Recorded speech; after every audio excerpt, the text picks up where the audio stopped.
നമസ്കാരം. പൊളിച്ചെഴുത്തിലേക്ക് സ്വാഗതം.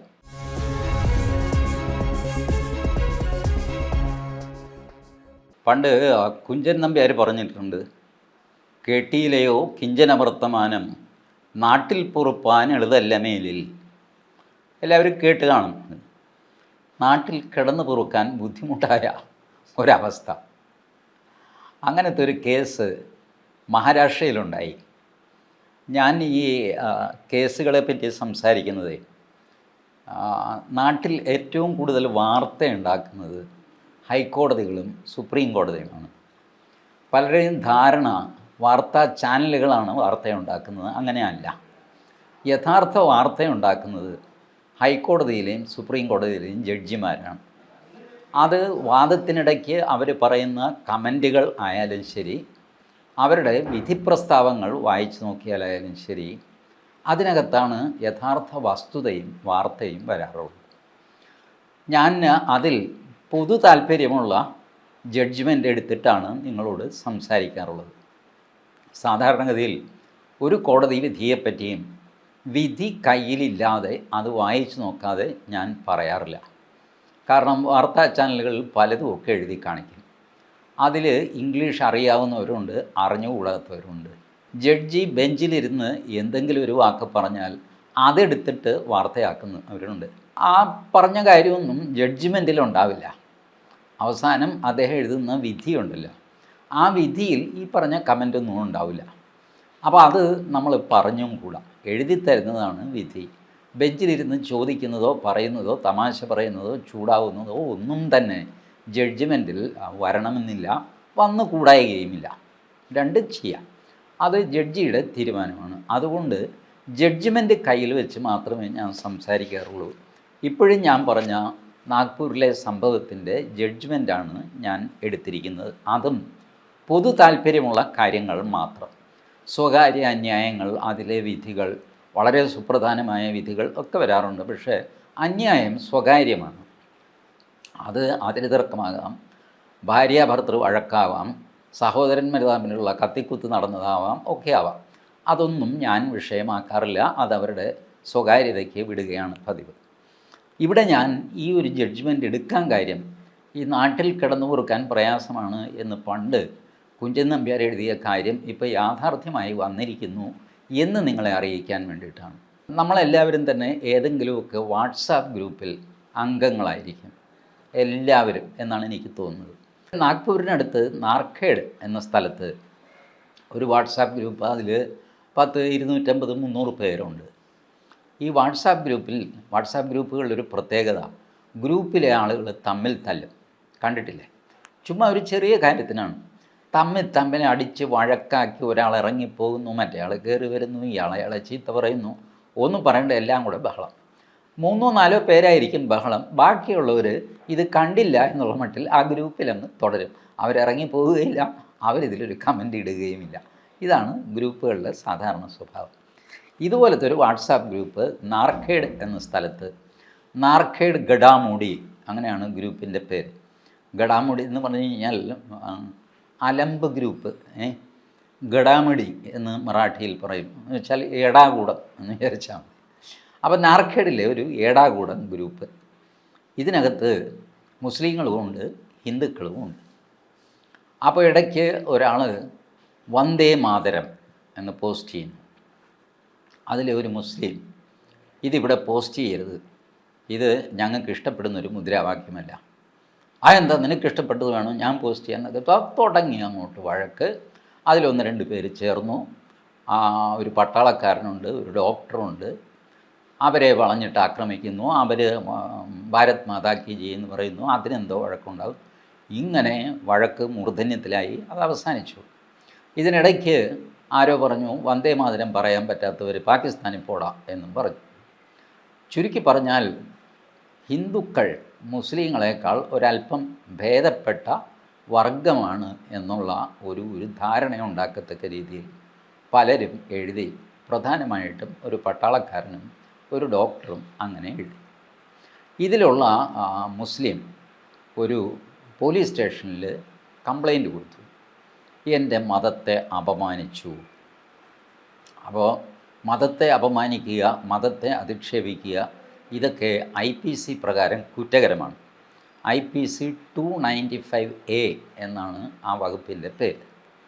IPC 295 പണ്ട് മുതലേ ഉണ്ട്. IPC ഉണ്ടായ കാലം മുതൽ ബ്രിട്ടീഷുകാരാണല്ലോ ഇതൊക്കെ തയ്യാർ ചെയ്തത്.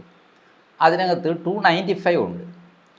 295 കുറ്റം എന്ന് പറയുന്നത് ആരാധനാലയങ്ങൾ നശിപ്പിക്കുക, വൃത്തികേടാക്കുക, നിങ്ങൾക്കറിയാലോ, വിഗ്രഹത്തിൻ്റെ പുറത്ത് മൂത്രം ഒഴിക്കുക, അങ്ങനെ ഇങ്ങനെയൊക്കെയുള്ള തെമ്മാടിത്തരത്തിനാണ് IPC 295.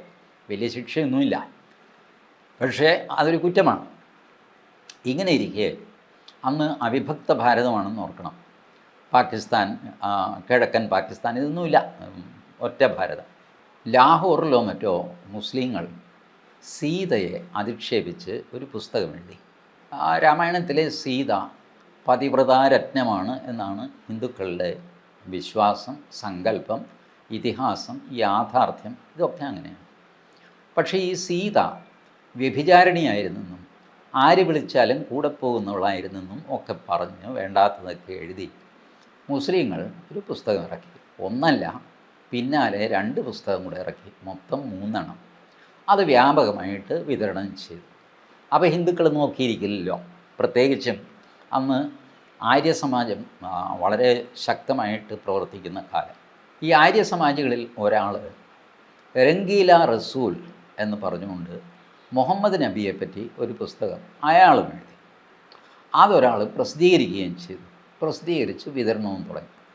രംഗീല റസൂൽ എന്ന് പറഞ്ഞാൽ നിറമുള്ള കാമദേവൻ എന്ന് ഏകദേശം അപ്രോക്സിമേറ്റ്ലി നമുക്ക് തർജ്ജമ ചെയ്യാം. നിറമുള്ള എന്ന് പറഞ്ഞു കഴിഞ്ഞാൽ നിറങ്ങളുള്ള, നിറങ്ങൾ നിറഞ്ഞ, എ കളർഫുൾ ലവർ എന്ന ആ പുസ്തകം വായിച്ച് നോക്കിക്കഴിഞ്ഞാൽ പ്രഥമ ദൃഷ്ട്യാ മുഹമ്മദിനെ പുകഴ്ത്തിയതായിട്ട് തോന്നുകയുള്ളൂ. മുഹമ്മദിൻ്റെ സാമർത്ഥ്യം, ഒരുപാട് സ്ത്രീകളെ തന്നിലേക്ക് ആകർഷിക്കാനുള്ള, 9 വയസ്സ് മുതൽ 50 വയസ്സ് വരെയുള്ള സ്ത്രീകളെ ഇങ്ങനെ ആകർഷിക്കാനുള്ള കഴിവ്, അത് ഇതൊക്കെ. ചുരുക്കി പറഞ്ഞാൽ മുഹമ്മദ് നല്ലൊരു പച്ചക്കാമദേവനായിരുന്നു എന്ന് സ്ഥാപിക്കുന്ന പുസ്തകം. അതിനകത്തുള്ളതെല്ലാം ഉള്ളത് തന്നെയാണ്. യഥാർത്ഥത്തിൽ ഖുറാനിലുള്ളതും ഹദീസിലുള്ളതും അവരുടെ ചരിത്രത്തിലുള്ളതും ഒക്കെയാണ്. ഈ പുസ്തകം ഒരു കീറാമുട്ടിയായിട്ട് മാറി. കാരണം ഒറ്റ വായനയിൽ പുകഴ്ത്തിയാണ് എഴുതിയിരിക്കുന്നത്. പക്ഷേ ഒന്ന് സൂക്ഷിച്ച് നോക്കിക്കഴിഞ്ഞാൽ മുഹമ്മദിനിട്ടൊരു ഒരു ഒരു താങ്ങിയിരിക്കുകയാണ് എഴുത്തുകാരൻ എന്ന് തോന്നും.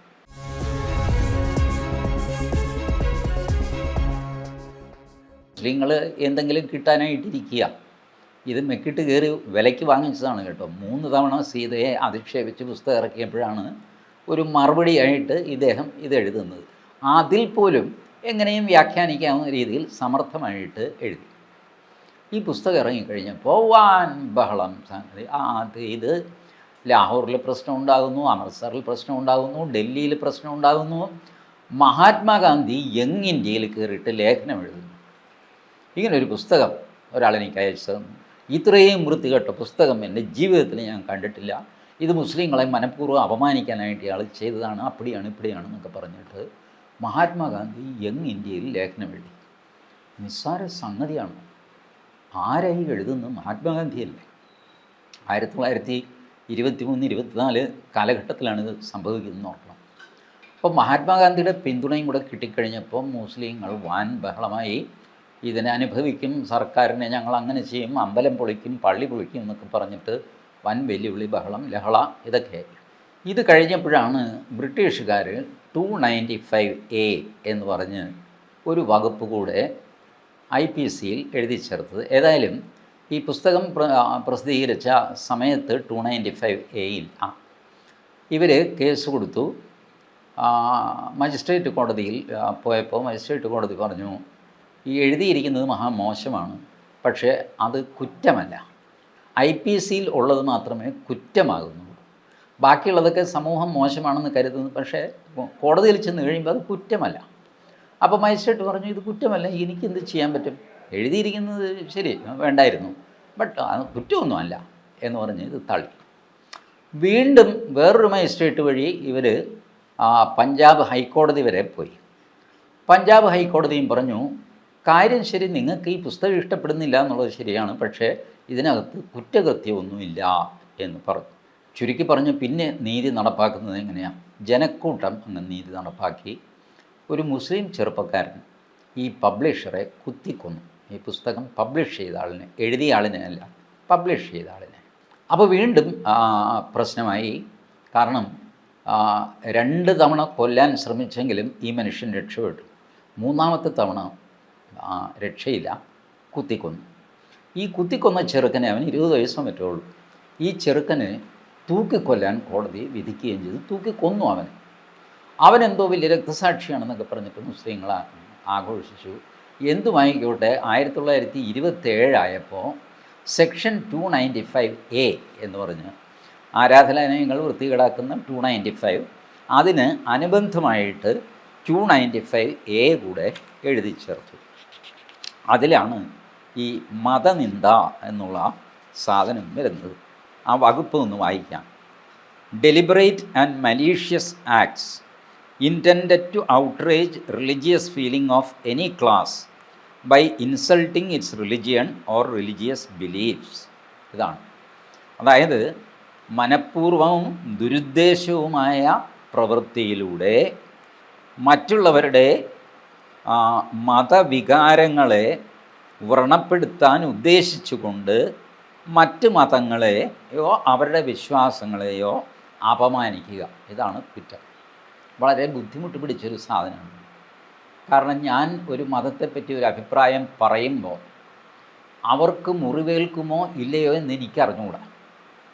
അപ്പോൾ നിയമത്തിൽ പറയുന്നത് അവരെ മനഃപൂർവ്വം മുറിവേൽപ്പിക്കാനായിട്ട് മോഹൻദാസ് ഇങ്ങനെ പറഞ്ഞു എന്ന് കോടതിയിൽ നമ്മൾ എസ്റ്റാബ്ലിഷ് ചെയ്യണം. എന്ത് ബുദ്ധിമുട്ട് പിടിച്ച സംഗതിയാണ്. എൻ്റെ മനസ്സിൽ ഒരു മനഃപൂർവ്വം ഉണ്ടായിരുന്നു എന്ന് എങ്ങനെ അറിയാം? ഞാൻ പറയും ഞാൻ മനഃപൂർവ്വം പറഞ്ഞതൊന്നുമല്ല, അവരെ മുറിപ്പെടുത്താൻ പറഞ്ഞതൊന്നുമല്ല, ഞാൻ സത്യസന്ധമായിട്ടാണ് ഒരു കാര്യം പറഞ്ഞത്, ഞാൻ പറഞ്ഞത് സത്യവുമാണ്. ഇങ്ങനെ പോകും എൻ്റെ ഭാഗം. മറുഭാഗം പറയും അല്ല, ഇയാൾ പണ്ട് മുതലേ തല്ലിപ്പൊളിയാണ്, കൊള്ളിതാത്തവനാണ്, വൃത്തികെട്ടവനാണ്, ഇയാൾ പലതവണ ഇത് ചെയ്തിട്ട് ഞങ്ങളെ കൊച്ചാക്കാൻ വേണ്ടി തന്നെയാണ് ഇയാൾ പറഞ്ഞതെന്നൊക്കെ പറഞ്ഞിട്ട് അവർക്കും വാദിക്കാം. ഇതിൽ തീർപ്പ് കൽപ്പിക്കാൻ പ്രയാസമാണ്. അതുകൊണ്ട് 295A ശിക്ഷിക്കപ്പെടുന്നവരുടെ എണ്ണം വളരെ കുറവാണ് കോടതിയിൽ ഇത് എസ്റ്റാബ്ലിഷ് ചെയ്യാൻ. കാരണം ഈ ഇൻറ്റൻഷൻ വേണമല്ലോ. ഡെലിബറേറ്റ് ആൻഡ് മലീഷ്യസ്, മനഃപൂർവ്വമായിരിക്കണം, ദുരുദ്ദേശവുമായിരിക്കണം. വെറും മനഃപൂർവ്വം മാത്രം പോരാ, ദുരുദ്ദേശവും കൂടെ വേണം. ഡെലിബറേറ്റ് ആൻഡ് മലീഷ്യസ് എന്ന് പറയുമ്പോൾ ഡെലിബറേറ്റും ആയിരിക്കണം, മലീഷ്യസും ആയിരിക്കണം, മനഃപൂർവ്വമായിരിക്കണം, ദുരുദ്ദേശപരവുമായിരിക്കണം. ഇത് രണ്ടും കൂടെ വേണം. ഏതെങ്കിലും ഒന്നായാൽ പോലും കേസ് നിൽക്കില്ല. ഇങ്ങനെയുള്ള കോംപ്ലിക്കേറ്റഡ് ഒരു വകുപ്പ് എഴുതി. അപ്പോൾ സംഭവിക്കുന്നത് എന്താ? വകുപ്പ് ഇങ്ങനെ വേഗമായിട്ട് എഴുതി വെച്ച് കഴിഞ്ഞാൽ പിന്നെ തീരുമാനം വരുന്നത് ആൾക്കൂട്ടത്തിൻ്റെ. നിങ്ങൾ ശ്രദ്ധിച്ചോളൂ, വകുപ്പ് അവ്യക്തമാണെങ്കിൽ ആൾക്കൂട്ടം കാര്യങ്ങൾ തീരുമാനിക്കും. ആൾക്കൂട്ടം ബഹളം വെച്ച് കഴിഞ്ഞാൽ അവരെ സമാധാനിപ്പിക്കാനായിട്ട് പോലീസിന് കേസെടുക്കേണ്ടി വരും. അതാണ് കേരളത്തിലും മറ്റു പല സ്ഥലങ്ങളിലും ഇന്ത്യയിൽ ഇപ്പോൾ കണ്ടുവരുന്ന ഒരു പ്രവണത. ആൾക്കൂട്ടം ആർക്കുണ്ടാക്കാൻ സാധിക്കുമോ അയാൾ കേസെടുപ്പിക്കും. ചിലപ്പോൾ കേസ് ജയിച്ചുകൊണ്ട് പോവുകയും ചെയ്യും. കാരണം ക്ഷുഭിതരായ ആൾക്കൂട്ടം. ഞാൻ ഇതിൻ്റെ ഒരു വിക്റ്റിം എന്ന് വേണമെങ്കിൽ പറയാം. ഞാൻ ഈ വിക്റ്റിം കാർഡ് കളിക്കാറില്ലാത്തതുകൊണ്ട് ഞാനിത് പറഞ്ഞുകൊണ്ട് നടക്കാറില്ലെന്നേ ഉള്ളൂ. എനിക്കെതിരെ കേസെടുക്കണം എന്ന് പറഞ്ഞുകൊണ്ട് popular front of India Vadakkamparavur police സ്റ്റേഷന് നേർക്ക് മാർച്ച് നടത്തി. ഞാൻ വടക്കംപറവൂരിൽ ചെയ്തൊരു പ്രസംഗമാണ് വിഷയം.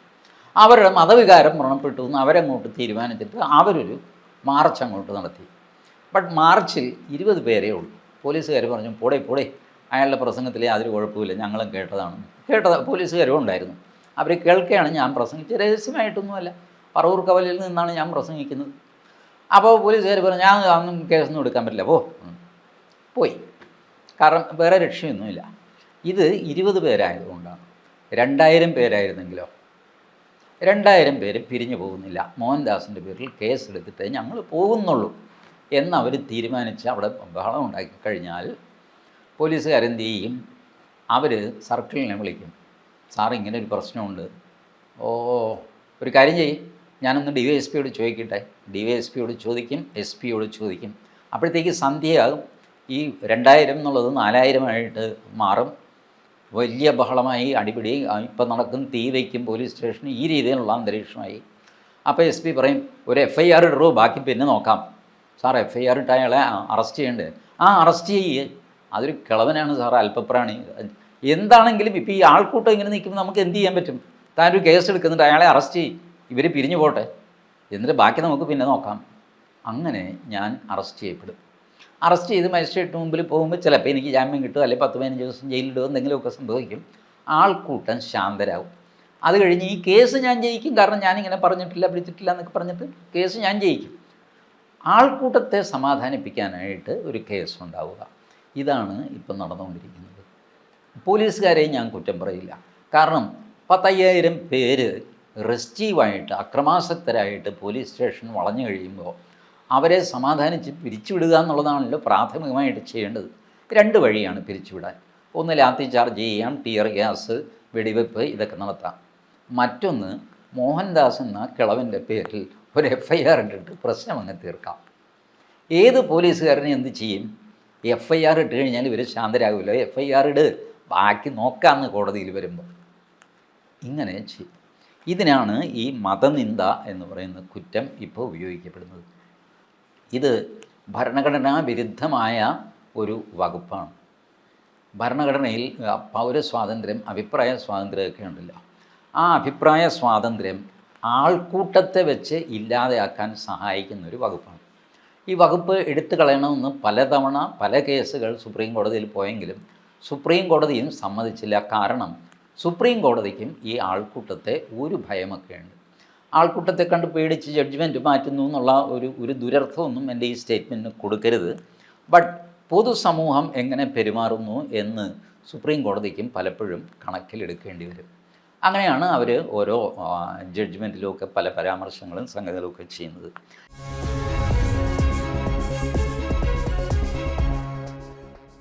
നാഗ്പൂരിൽ സംഭവിച്ചത്, ഈ വാട്സാപ്പ് ഗ്രൂപ്പിൽ പെട്ട 2 പേരുടെ പേരിൽ കേസ് വന്നു. ഒന്ന് പ്രമോദ്, ഒരു 41 വയസ്സുള്ള പട്ടാളക്കാരനാണ്, സോൾജിയർ. വേറൊന്ന് ഡോക്ടർ സുഭാഷ്, അദ്ദേഹത്തിന് സ്വന്തം ക്ലിനിക്കൊക്കെ ഉണ്ട്, മെഡിക്കൽ പ്രാക്ടീഷണറാണ്. അവരാണ് കോടതിയിൽ വന്നിരിക്കുന്നത്. അവർ വാട്സാപ്പ് ഗ്രൂപ്പിൽ എഴുതിയ ചില കാര്യങ്ങളുടെ പേരിൽ അവർക്കെതിരെ കേസെടുത്തെന്നും ആ കേസ് റദ്ദ് ചെയ്യണമെന്നും പറഞ്ഞിട്ടാണ് അവർ ഹൈക്കോടതിയിൽ വന്നിരിക്കുന്നത്. ഈ FIR റദ്ദ് ചെയ്യുക, അതിനെയാണ് ക്വാഷ് ചെയ്യുക എന്ന് പറയുന്നത്. FIR ക്വാഷ് ചെയ്ത് കിട്ടാനായിട്ട് ഒരാൾക്ക് ഹൈക്കോടതിയെ സമീപിക്കാം. സെക്ഷൻ 482 വെച്ചിട്ട്, 482 വെച്ചിട്ട് എനിക്കെതിരെയുള്ള ഈ കുറ്റത്തിൽ യാതൊരു കഴമ്പുമില്ലെന്നും ഇത് ഹൈക്കോടതി ഇടപെട്ട് റദ്ദാക്കി വിടണമെന്നും എന്നെ ഈ വിചാരണ കുന്തം കുറുടി എന്നൊക്കെ ഒഴിവാക്കി തരണമെന്നും പറഞ്ഞുകൊണ്ട് ഒരാൾക്ക് ഹൈക്കോടതിയെ സമീപിക്കാം. അതാണ് സെക്ഷൻ 482. ആ 482 വെച്ചിട്ട് ഈ 2 പേരും നാഗ്പൂർ ഹൈക്കോടതിയെ സമീപിച്ചു. കോടതി ആ FIR ക്വാഷ് ചെയ്തു. ഇതാണ് ഞാൻ പറയാൻ വരുന്ന മിനിമം കാര്യം. ക്വാഷ് ചെയ്ത ജഡ്ജിമാർ Shrimati Vibha Kankanwadi and Mrs Vrushali V Joshi, 2 വനിതാ ജഡ്ജിമാരാണ്. ബോംബെ ഹൈക്കോടതിയുടെ നാഗ്പൂർ ബെഞ്ചിലുള്ള 2 വനിതാ ജഡ്ജിമാരാണ്. അവരാണ് ഈ ജഡ്ജ്മെൻറ്റ് എഴുതിയിരിക്കുന്നത്. 21 പേജ് അവരിതിനെപ്പറ്റി ഡിസ്കസ് ചെയ്യുന്നു. There was WhatsApp group named Narkhed Gadamudi. He finds that both the applicants were asking certain questions in respect of the Muslim community which he found to be outrageous. ചില ചോദ്യങ്ങൾ മുസ്ലിം കമ്മ്യൂണിറ്റിയെപ്പറ്റി, മുസ്ലിം സമൂഹത്തെപ്പറ്റി ഈ 2 പേരും ആ വാട്സാപ്പ് ഗ്രൂപ്പിൽ ചോദിച്ചു. ആ ചോദ്യം തന്നെ അപമാനകരമായിരുന്നു. അതാണ് കേസിന് ആസ്പദമായിട്ട് വന്ന കാര്യം.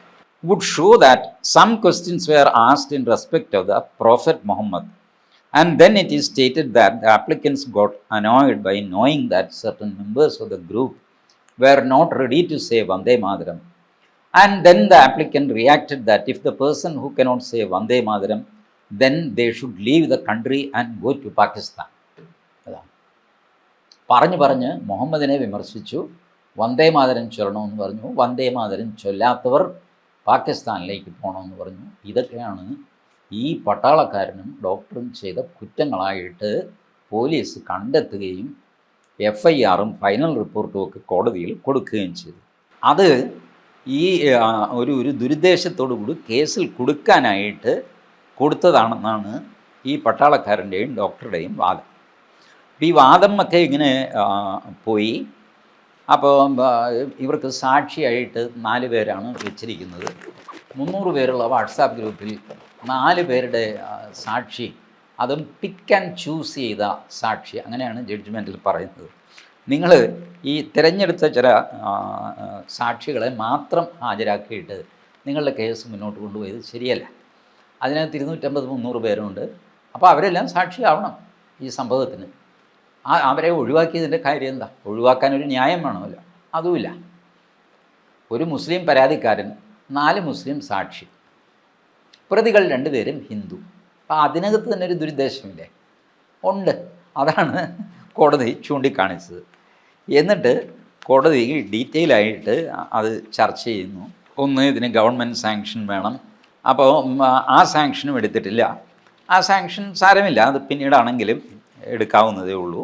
കോടതി പറയുന്നു, we are constrain to observe that, നിവൃത്തികേട് കൊണ്ട് ഞങ്ങൾ ഈ നിരീക്ഷണം നടത്തുകയാണ്, that nowadays people have become more sensitive about their religions maybe than before.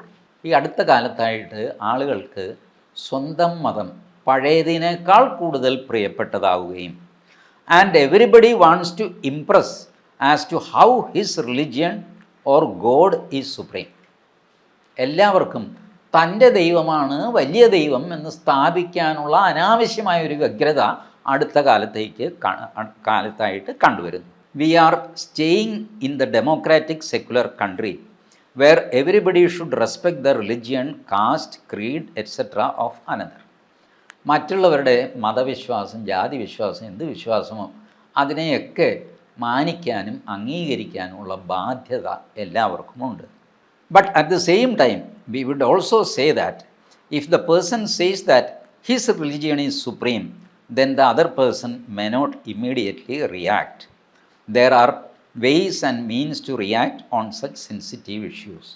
ഇനി ഒരാൾ എൻ്റെ ദൈവം മാത്രമാണ് മഹോന്നതൻ എന്ന് പറയുന്നു എന്ന് വിചാരിക്കുക, മറ്റുള്ളവർ ചാടിക്കേറി അതിൽ പ്രതികരിക്കേണ്ട കാര്യമില്ല.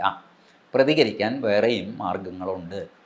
വാസ്തവത്തിൽ കോടതി പറയുന്നത്, മുസ്ലിങ്ങളാണല്ലോ ഇങ്ങനെ ഞങ്ങളുടെ ദൈവം മാത്രമാണ് സൂപ്പർ, ബാക്കി ദൈവമൊന്നും കൊള്ളുകയില്ല, അല്ലാഹു അല്ലാതെ ഒരു ദൈവമില്ല, അല്ലാഹു മാത്രമേ ദൈവമുള്ളൂ, ഇങ്ങനെയൊക്കെ പറഞ്ഞുള്ള ചൊല്ലും പരിപാടിയും വിളിച്ചു പറയലും മൈക്കിൽ കൂടെ പറയലും ഒക്കെ മുസ്ലിങ്ങളിലാണ് പൊതുവെ ഏർപ്പാട്.